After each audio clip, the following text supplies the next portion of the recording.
Posso orar? Senhor, meu Deus e Pai, graças te damos, Senhor amado, por esta noite, Senhor, pela oportunidade, Senhor, de estar fazendo parte desse grupo, Senhor, junto, Senhor, com teu corpo, Senhor Deus amado, nossos irmãos em Cristo, Senhor amado. Eu estou muito feliz pela oportunidade, Senhor, de estar participando deste curso, Pai. Quero te pedir também que o Senhor venha iluminar nossas mentes, que o Senhor venha nos capacitar, que o Espírito Santo de Deus possa nos dar entendimento da tua palavra, possa nos capacitar. Em nome de Jesus, que o Espírito Santo de Deus também venha capacitar a professora Elisângela cada vez mais, que é uma bênção nas nossas vidas, que ela possa ser usada poderosamente. Amém. Em nome de Jesus, que o Senhor abençoe todo esse grupo, todo o povo de Deus, todos os pastores que estão aqui também, Senhor. Que o Senhor venha abençoar, Pai, com medida, Senhor Jesus amado. Com medida, Senhor, recalcada, sacudida e transbordante, Senhor, sobre as nossas vidas, Pai. É assim que eu te peço, te louvo, em nome de Jesus. Amém. Amém. Glória a Deus.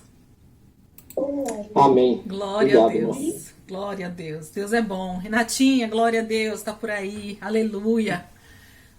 Deus abençoe. Gente, bora lá, vamos agitar, porque tem bastante coisa. Kelly, glória a Deus, tá aí.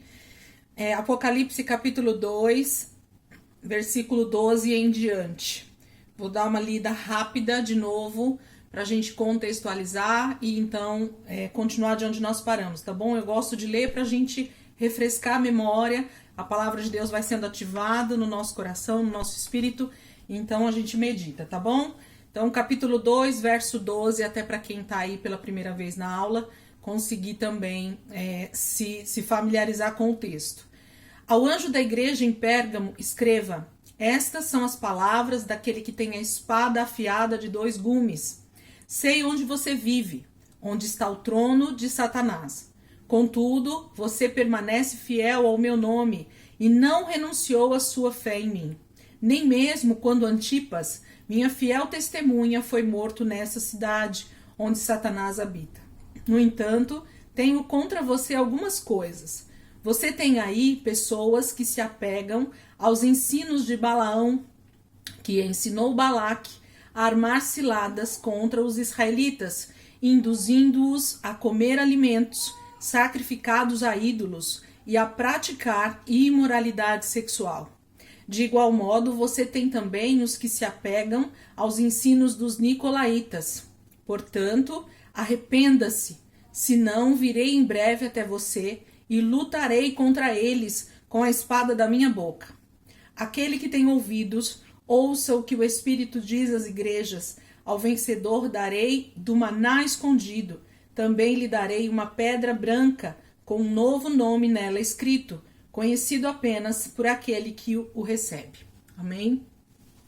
Então essa é a palavra aí que nós estamos, a igreja, né, a qual nós estamos estudando, e que a gente tem entendido que cada uma dessas igrejas é um tipo de cristão, é um tipo de pessoa que tem estado dentro da igreja, no corpo de Cristo, ou um grupo de pessoas, né, e que tem agido e estado dessa maneira, e Jesus está então trazendo um alerta, trazendo uma correção, trazendo um alinhamento para essas igrejas, para a igreja no nosso tempo também da mesma forma. Então eu preciso olhar para o texto, me identificar se há em mim algum caminho mau como esses, e então me arrepender, mudar a minha mente, mudar a minha forma de agir. Assim eu vou conseguir então atingir o alvo, que é estar pronto e preparado para a volta de Jesus, que vai ser a continuação do nosso estudo.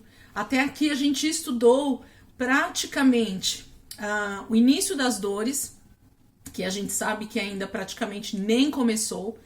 A gente tem aqui o alerta às igrejas. Então, no meio desse início das dores, ou no meio do início das dores, a gente então tem Jesus trazendo um alerta, um chacoalhão para a igreja de Cristo na terra, para que a gente se alinhe com ele, para que a hora que realmente Satanás colocar o seu trono e começar a reinar como anticristo na terra de forma completa, então nós estejamos firmes, com azeite, preparados, alertas, ativos no reino, né? Então, sendo canal de Deus para aqueles que vão estar ainda perdidos, para aqueles que vão estar desatentos e para fazer o plano de Deus se cumprir para os últimos dias na terra. Amém? Então, esse é o alerta. E nós paramos semana passada, nós lemos bastante texto a respeito desse homem que Jesus traz o comparativo aqui para nós. Versículo 14 diz assim, Deus falando então, corrigindo essa igreja. No entanto, tenho contra você algumas coisas. Então Jesus ele elogia essa igreja por ela não ter negado a sua fé. Então a igreja de Pérgamo é uma igreja que realmente permanece fiel, não negando o nome de Jesus, porém ela aceita algumas coisas ou ela participa de algumas coisas que aí sim Jesus está alertando para que ela se arrependa. E uma das coisas que Jesus diz aqui para nós é justamente isso. Você tem aí aonde? No meio da igreja, você tem aí dentro do corpo de Cristo, pessoas que se apegam aos ensinos de Balaão. Então, Jesus está dizendo que no meio da igreja tem pessoas que têm se apegado a falsos ensinos, a ensinos distorcidos, a ensinos que levam a minha vida, a sua vida, a estar fora do contexto do que é ser igreja, do que é ser cristão, do que é verdadeiramente estar adorando a Deus. Então, é isso que Jesus está dizendo. Vamos lá. No entanto, tenho contra você algumas coisas. Você tem aí pessoas que se apegam aos ensinos de Balaão. Então, nós temos homens e mulheres que estão sendo usados com o mesmo espírito desse personagem do Antigo Testamento, que é Balaão, que nós falamos bastante sobre ele semana passada. Eu não vou entrar de novo aqui só para a gente não perder mais tempo, mas a gente vai ensinar um pouquinho do que Balaão representa. Quem quiser depois tem a aula da semana passada, dá para pegar o vídeo e assistir.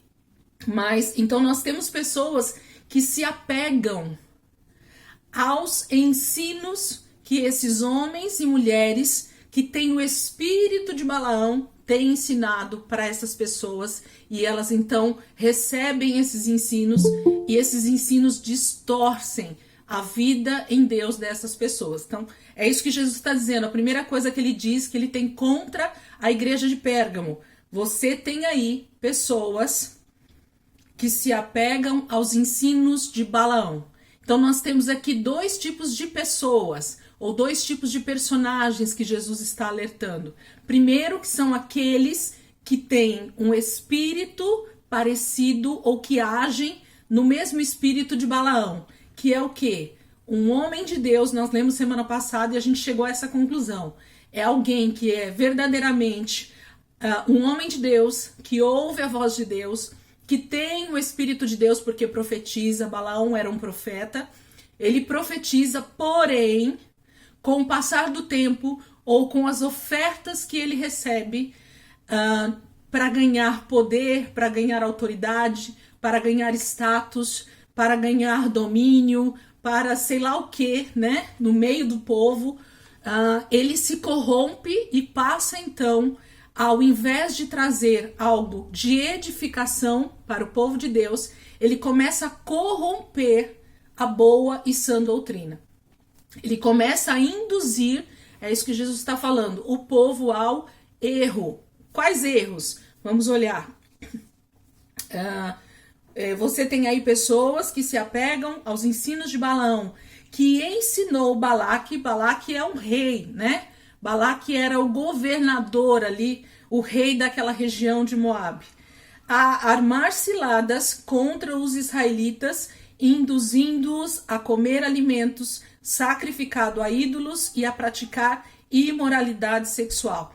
Então Balaão, ele é a figura do homem de Deus que começa bem, mas com o passar do tempo, ele, por desejo de autoridade, de poder, de domínio, de riquezas ou de qualquer outro benefício que ele possa ter, ele começa então a dar estratégias para o nosso inimigo, para aquele que quer nos dominar, para justamente trazer ciladas, trazer armadilhas para que o povo de Deus caia e assim ele se corrompa diante de Deus. Então existe uma artimanha, existe uma sagacidade em Balaão, nesse espírito de Balaão, que traz com que o nosso inimigo tenha em suas mãos estratégias para fazer com que a gente caia em dois erros terríveis, que a palavra de Deus fala aqui para nós, que é comer alimentos sacrificados a ídolos e a praticar imoralidade sexual.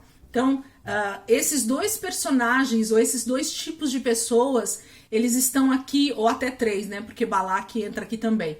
Ele entra justamente para tramar e para fazer com que o povo, então, seja corrompido em suas práticas corretas, ok? Por quê? Porque o povo de Deus ali, os israelitas no deserto, eles só conheciam até então a adoração a Deus, ou os sacrifícios que eles faziam a Deus para adoração ao Deus verdadeiro, né? E através dessa indução, ou dessa forma de Balaão ensinar Balaque, eles conseguiram se infiltrar no território israelita e induzir o povo a então estar misturado com eles na idolatria e na imoralidade sexual. Então, Pérgamo está sendo chamada a atenção, por quê? Porque, na verdade, ainda que ela seja igreja, ainda que ela esteja dentro da igreja, ainda que ela esteja professando, falando que é de Jesus, que conhece Jesus e que adora Jesus, ela também está sendo induzida e está corrompida pelos ensinos de Balaão, que traz uma mistura no meio do povo de Deus. Então, é essa mistura, é esse convívio muito próximo entre o santo e o profano, entre o que é de Deus e o que é do mundo, entre esses dois tipos de pecados que a Bíblia vai falar aqui para nós, é que está o problema. Então, nós temos aqui uma ênfase muito grande, principalmente naqueles que ensinam. Então, tá falando do espírito de Balaão, né? E Balaão fala de homens e mulheres que têm uma voz profética, que têm uma voz de autoridade e que pode, então, falar e ensinar e trazer direção para o povo. E através dessa voz de autoridade, o povo é induzido a cair em erro. Quais erros? Imoralidade sexual e sacrifício, comer, né? Comida sacrificada a ídolos. Aí você pode dizer para mim assim, Eli, vamos lá então tentar entender qual era o pecado, né? Dentro desses dois tipos de pecados, o que fala então aqui a palavra? Quais são esses erros então que esse espírito de Balaão traz no meio da igreja? Porque lembrando mais uma vez, as cartas não estão sendo escritas para incrédulos. As cartas não estão sendo escritas para o mundo. A carta não está sendo escrita para descrentes. Não. As cartas estão sendo escritas para cristãos, para a igreja de Cristo. Então é dentro da igreja que isso está acontecendo, não é fora da igreja. Então quando a gente olha para o contexto das 7 cartas, nós precisamos ter muito claro isso na nossa mente. Jesus está trazendo um alerta para o seu povo, para a sua igreja, para o contexto de corpo de Cristo. É ali que o problema está, ok? E é ali que ele está corrigindo esses erros que existem. Então, ele está falando que nesse tipo de igreja existe pessoas que se apegam, então esse é o primeiro tipo de pessoas, aos ensinos de Balaão, e que essas pessoas, então, com esses ensinos, elas são induzidas a esse tipo de pecado, ok? Então, nós já entendemos que Balaão é um espírito e que esse espírito, então, está ativo e está operando em homens e mulheres que têm autoridade e que são de Deus, vamos dizer assim, né? Para a gente poder entender, porque são cristãos, porque nós estamos falando da igreja, só que eles se corrompem por conta de poder, de domínio, de autoridade, de dinheiro e de tantas outras coisas. E começam, então, a ensinar, a trazer maneiras do povo então se contaminar com o mundo por causa das ofertas que esses governos, que esses poderes do nosso inimigo traz sobre Balaão. Então, talvez trazendo um exemplo para nós do que poderia ser isso, a gente pode dizer de, às vezes, políticos, vou falar assim bem grosseiramente para a gente entender, mas só para vocês entenderem o que seria esse contexto. Então a gente pega a cidade, por exemplo, onde eu moro aqui, né, Santo André. Então, um líder político ou alguém extremamente influente da cidade de Santo André e que tem costumes e que tem costumes mesmo, né, religiões totalmente distorcidas ao cristianismo, ao verdadeiro evangelho, mas esse líder político, ele então influencia, ele chega para líderes evangélicos, para pessoas que são cristãos e que têm algum tipo de influência na cidade, e eles dizem assim, olha, eu tenho uma oferta para você. Se você então disser que o seu povo, ele pode continuar lá sendo crente, fazendo os cultos lá deles de domingo, eles tendo lá toda a liturgia deles, mas eles precisam também participar desse tipo de religião que eu participo. Por quê? Porque eu preciso trazer pessoas para o meu lado para que eu seja melhor visto na cidade, para que a gente consiga agregar o maior número de pessoas, para que a gente possa ter maior influência aqui na nossa cidade. E então, esse Balaão, ele começa a trazer estratégias para esse líder político de como esse líder político, então, pode conseguir se infiltrar dentro da igreja e trazer essa corrupção. Entendem o que é Balaão e Balaque? Balaque era o rei daquela região e ele chama Balaão para juntos conseguirem achar uma estratégia e conseguir se infiltrar no povo israelita e trazer ensinos e doutrinas totalmente contrárias a Deus. Então é isso que esse espírito faz. Então há uma mistura, há uma aliança entre o que é de Deus, o que é santo e o que é profano, e isso se mistura e vira um sincretismo que eles falam, né? É uma mistura mesmo das duas coisas, e o povo de Deus então começa a ser induzido a práticas que vão fazer com que você se corrompa também na sua fé e comece a achar que aquilo tudo é normal, tá? Então agora vamos talvez tentar exemplificar um pouquinho esses dois tipos de pecado para a gente poder entender. Alguém não entendeu essa questão de quem é Balaão na igreja e quem é Balaque e quem é que está trazendo o ensino, quem está sendo ensinado? Eu estou sendo clara nisso para vocês ou ficou ainda aí, tá muito difícil de entender? Para quem ouviu, lógico, a aula da semana passada. Para quem não ouviu, eu sei que pode estar um pouquinho complicado, mas eu queria que vocês me dissessem aí, faz um joia para mim, para a câmera, para eu entender se vocês estão entendendo. Quem é Balaão nessa história, quem é Balaque, tá dando para entender aí? Ok. Então, fala que esse ensino, né, de Balaão, ele traz então os dois tipos de pecado, né? Induzindo a comer alimentos sacrificados a ídolos e a praticar imoralidade sexual. Quem assistiu o vídeo que eu coloquei lá no grupo, talvez consiga, até sem eu explicar agora, já saber um pouco do que isso diz respeito, ok? Quando Deus traz esses dois tipos de pecado dentro da palavra de Deus, nós não estamos falando diretamente de imoralidade sexual no que diz respeito à prostituição física, ok? Ou à fornicação, ou à pornografia. Não é disso, ainda que isso está dentro, ok? Mas não é disso que Deus está tratando. Mas sim de alguém que se dispõe voluntariamente a não adorar, não servir, não estar diante do único Deus. Então, quando eu trago essa mistura para dentro da igreja e ao mesmo tempo que eu digo que eu adoro Jesus, mas eu adoro ao dinheiro, eu adoro aos bens, eu adoro a líderes, eu adoro a doutrinas, eu adoro ao meu carro, eu adoro ao meu trabalho. Tudo vira uma adoração para mim na minha vida e essa mistura se torna imoralidade sexual para Deus. Por quê? Porque quem viu o vídeo vai saber, Deus, ele tem ciúmes de nós.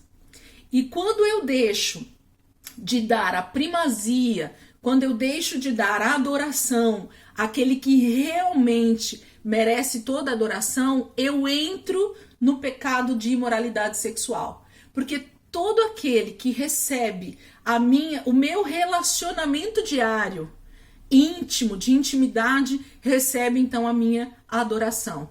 Então eu estou me relacionando com alguém ou com alguma coisa que não é Deus.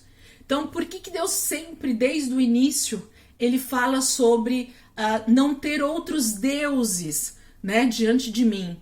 Porque Deus diz assim, tudo que você colocar que é maior ou que é mais importante na sua vida do que eu, isso se torna um Deus para você. Entende o que eu estou querendo dizer? E tudo aquilo com que você se relaciona diariamente, de forma íntima e que está sendo colocado com maior ênfase do que Deus na sua vida, se tornou um ídolo. E você já está em imoralidade sexual. Porque quando você se une em relacionamento diário com alguém, você está cometendo o pecado da prostituição.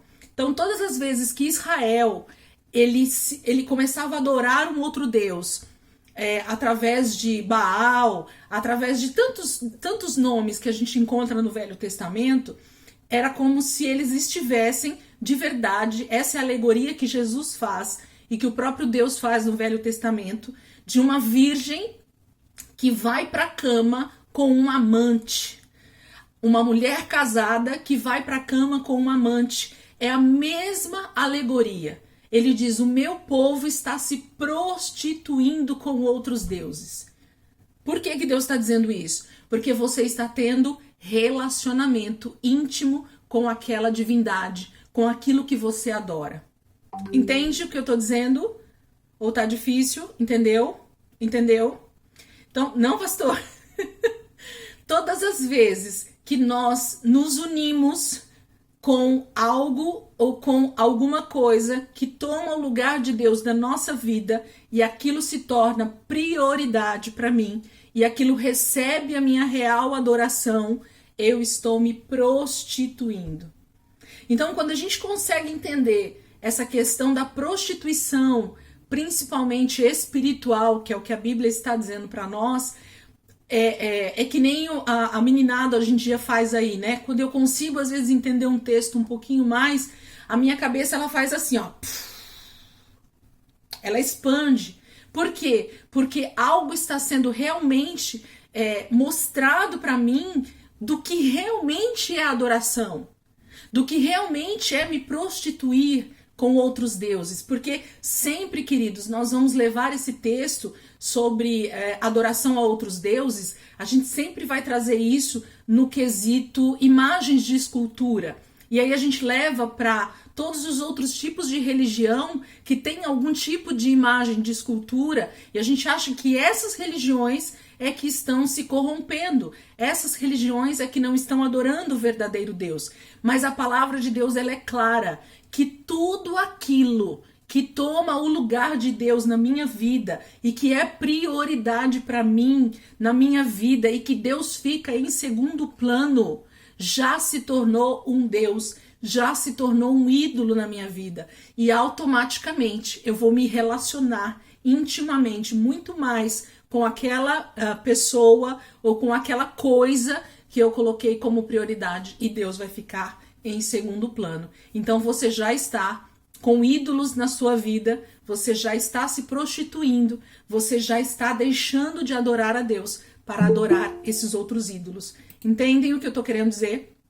Então é muito mais sério e é muito mais profundo do que dizer, mas eu não tenho uma imagem de escultura dentro da minha casa, Elisângela. Eu não tenho outros deuses como eu tinha na igreja X ou na religião Y. Eu não tenho mais isso dentro da minha casa. Mas será que nós não temos nos prostituído com outras coisas que já tomaram o lugar de Deus na nossa vida e a gente não percebeu, e a gente tem recebido ensinos de Balaão e a gente acha que isso é estar servindo a Deus também? Então, fica um alerta para a igreja de Pérgamo, que é uma igreja que está sendo elogiada a princípio, mas Jesus está dizendo que ela tem no meio dela esse tipo de pessoas, que são os Balaões e que ao mesmo tempo são as pessoas que recebem os ensinos de Balaão e que estão sendo induzidos ao erro e que estão cometendo esse pecado de imoralidade sexual. Entende? Então, tudo aquilo que eu me relaciono intimamente, aquilo se torna um ídolo e automaticamente eu estou me prostituindo. Anota isso. E a gente poderia dizer várias questões, mas eu prefiro deixar, se vocês até quiserem citar, a gente pode citar algumas, mas eu prefiro deixar que cada um de nós venhamos realmente a buscar internamente, interiormente, o entendimento disso, do que tem se tornado esses ídolos dentro de mim. O que tem se tornado esse relacionamento íntimo na minha vida que tem tomado o lugar de Deus. E eu vou dizer bem sinceramente, queridos, porque aqui, como nós estamos numa sala de aula, a gente tem total liberdade para isso. E essa tem sido a minha maior preocupação no meio dos meus amigos, no meio da minha família, no meio dos irmãos em Cristo que eu tenho, e quem está comigo há mais tempo sabe disso. As práticas espirituais, queridos, elas são a maior chave que eu e você temos para não cair nos ensinos de Balaão e para nos cercar de estar verdadeiramente nos relacionando com Deus e não com outros ídolos. Então, se as práticas espirituais elas têm sido deixadas de lado na tua vida, isso consequentemente está te fazendo colocar outras coisas no lugar de Deus, e essas outras coisas que estão sendo colocadas no lugar de Deus, elas muito provavelmente já tomaram a nossa idolatria, elas já se tornaram ídolos para nós. E isso geralmente é algo muito sorrateiro, é algo muito que vai chegando devagar, que vai tomando conta das nossas vidas de forma tão absurda que a gente não percebe. Elisângela, do que você está falando? Eu estou falando dos básicos, Leitura da palavra, meditação na palavra, oração, jejum, que mais? Oração em outras línguas, então, meditação, leitura da palavra, meditação, oração em outras línguas, jejum e oração. Tem mais umas 2 ou 3 aí que eu não tô lembrando aqui agora, mas tem. Então, essas práticas espirituais, se elas não estão acontecendo na sua vida diariamente, se elas não fazem parte da sua adoração a Deus, então, muito provavelmente, coisas ou pessoas ou situações têm se tornado os nossos ídolos. Porque se eu acho e se eu coloco outras coisas no lugar dessas práticas, eu já estou colocando Deus em segundo plano. Ok? Certo? Então, é meio que óbvio. E eu falo para você assim, se você principalmente tem deixado de lado a leitura da palavra em particular, que é a tecla que eu tenho batido bastante na minha vida e nas pessoas que estão próximas de mim, porque eu vejo essa prática como talvez a mais importante de todas.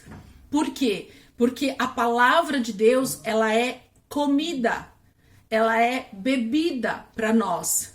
Então, se eu não tenho comido e se eu não tenho bebido da maior fonte que nós temos disponível para nós, que é a própria palavra de Deus, muito provavelmente eu estou bebendo e eu estou comendo de outra fonte. Entendem o que eu estou dizendo? Ok? E aí entra também nessa questão da comida sacrificada a ídolos, né? Então, tudo aquilo que eu me alimento, que entra pelos meus olhos, que entra pela minha boca, que entra pelos meus ouvidos, que toma lugar de tato na minha vida, que as minhas mãos tocam, automaticamente eu estou também assimilando tudo aquilo que esses ensinos de Balaão têm trazido para mim, e que eu vou achando que isso é normal para minha vida, e eu vou me alimentando de tudo isso, e eu vou me prostituindo e estando nesse meio de forma corriqueira, natural. Então, quando Deus fala sobre comidas sacrificadas a ídolos e imoralidade sexual, não está falando simplesmente de eu ir lá pegar num terreiro de umbanda uma farofa ou um frango que eles sacrificaram ali para algum demônio e sair comendo aquilo. Não é disso que está se falando. Não é disso, não. Quando eu falo de comidas, alimentos sacrificados a ídolos, eu estou falando de, muitas vezes, uma reunião onde pessoas elas estão ali para fazer alianças de corrupção, alianças de tantas outras coisas, e ali, inclusive, eu tô num jantar, eu tô num almoço, aonde eu compartilho de tudo aquilo que aquelas pessoas estão compactuando. Entende o que eu tô querendo dizer? Eu vou tentar trazer um ensino assim, bem simples. Pode falar, pastor. Alguém quer falar? Quero, Elisângela. Pode falar, Cláudia. Olha, eu estou entendendo muito claramente o que você está falando, que tudo que você está falando é espiritualmente, mas você não se importaria de dar versículos, porque como é que eu vou falar para o pastor, explicar para um pastor tudo que você está me dizendo, se eu não entrar no contexto da Bíblia, uma palavra? Você pode fazer isso para a gente? Porque a gente vai dizer, vai esclarecer que é espiritualmente, mas tem que provar na Bíblia tudo que está sendo falado. Eu não estou dizendo que você não está falando coisas que estão na Bíblia. Então, graças a Deus a Bíblia também não sei o que você está falando, que é alimentos espirituais, que é tudo espiritualmente. Não é que a gente está fazendo prática de sexo, isso, aquilo, outro, mas eu gostaria que você falasse para a gente na Bíblia, para poder explicar isso para pastores, pastoras, missionários, essas coisas que você está falando, tudo que você está ensinando hoje. Você não se importa de falar depois? Vamos lá. Cláudia, Coloca no grupo. Não, eu não vou nem entrar nesse quesito mesmo agora, pastor, porque, na verdade, Cláudia, se a gente, né, conseguir entender o que eu tô querendo dizer, porque assim, quando eu deixo de ter principalmente as práticas espirituais do meu dia a dia, e eu falo isso muito claramente com vocês, queridos, porque nós estamos numa sala de aula. Quantos de vocês essa semana pararam